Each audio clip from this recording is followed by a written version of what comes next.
The most successful and productive sessions are those that start out with some sort of a game plan or a roadmap. I can usually tell within the first 30 seconds of a call whether the band is prepared to come to the studio or not. Studio. Yeah, dude, is this the recording studio? Yes, it is. How can I help you? Like, I have a band called the Narcissistic Unification Theory, and we need to record. Okay, well, fill me in a little bit. What style of music is it? I haven't really thought about that. We probably sound a little bit like Riding My Pet Dragonfly, or maybe a little Ozzy Osbourne meets Coldplay, but not. We have a really big drum sound, but the drums themselves aren't that big. Okay, so how many people are in the band? What exactly is the instrumentation? Well, we have 3 instruments, guitar, bass, and drums, and then, like, my drummer's girlfriend, she recites poetry, and her mother dances. Okay. Well, have you or any of the other members of the band ever recorded before? Our bass player's father used to play in bands, and he lets us practice in his basement, and he recorded us with his cell phone. So, is this going to be a demo? I mean, have you thought about how many songs you want to record and what your budget is for the recording itself? Well, our bass player's father says he'll pay for the whole thing as long as we let him play harmonica on one song. I guess what I really want to know is there a place there we can smoke out?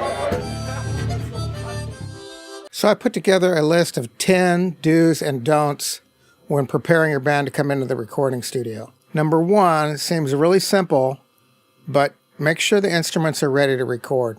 Make sure the drums are tuned up as best you can, and let the engineer work with you when you get there, because the drums might sound different in the studio than they sound at home. Also, make sure the heads are fairly fresh, if not new, and stretched in and ready to play. It's also a good idea if you have a couple of really good sounding snare drums, bring both of them. There's no need to set up 5 toms and 10 cymbals if you're only going to play a ride, a crash, and 3 toms. Make sure the guitars are in tune. Make sure you bring extra drumsticks and extra guitar strings. Number 2 on the list, if you're going to be recording with a click track, which I highly recommend if it's any sort of pop music, it makes things much easier for the engineer to fix things later on if they're recorded to a solid tempo. But the day you head into the studio is not the time to try to play with the click track. It's a good practice for everybody to rehearse with the click track, not just the drummer when he's trying to figure out the tempo. When you're playing to the click track, you should be able to stay on beat all the way through the song. Just use it as a guideline to stay on time. You should make sure everybody is comfortable playing the song at the given tempo. Number 3 on the list, do be well organized. It's good to have a game plan. You should know your budget. You should know how many hours you can spend cutting basic tracks, how many hours you're going to spend doing the overdubs, and how many hours you're going to let the engineer have for mixing. Just like in video production, where you have a storyboard and a script, when you get into the studio with a band, it helps to know what you're going for. If you're going to hit the studio and want to come out of there with 5 finished songs, you should probably cut all the basic tracks first, meaning the guitar, bass, and drums should be done first for each track, and then you come back and you work on the vocal overdubs, for instance, or the guitar overdubs. This helps to give a cohesion and a consistency. Number 4, do bring reference material or be prepared with some good solid references that you can point to either on YouTube or a CD. I find it helpful if a drummer comes in, for instance, and says, I really like the sound of Metallica bass drum sound on this particular song. It helps me with how I'm going to place the mics and what I'm going for in the drum setup. I recommend a minimum of references, like maybe 1 for the drums, 1 for the guitar sound, 1 for the vocal sound. Number 5, do record all of your rehearsals. You should probably rehearse the songs exactly as you're going to do them when you get to the studio. If the guitar player does a solo live, but he's going to play rhythm during that part when you get to the studio, you should rehearse the song that way. Number 6, do not bring non-essential people to the studio. It's difficult to keep a handle on things when you have a large group of people. If you want to bring 1 or 2 extra people that can maybe run to the store or shoot some pictures or video clips, that's fine, but try to keep it to a minimum. Number 7, do not assume you can fix it in the mix.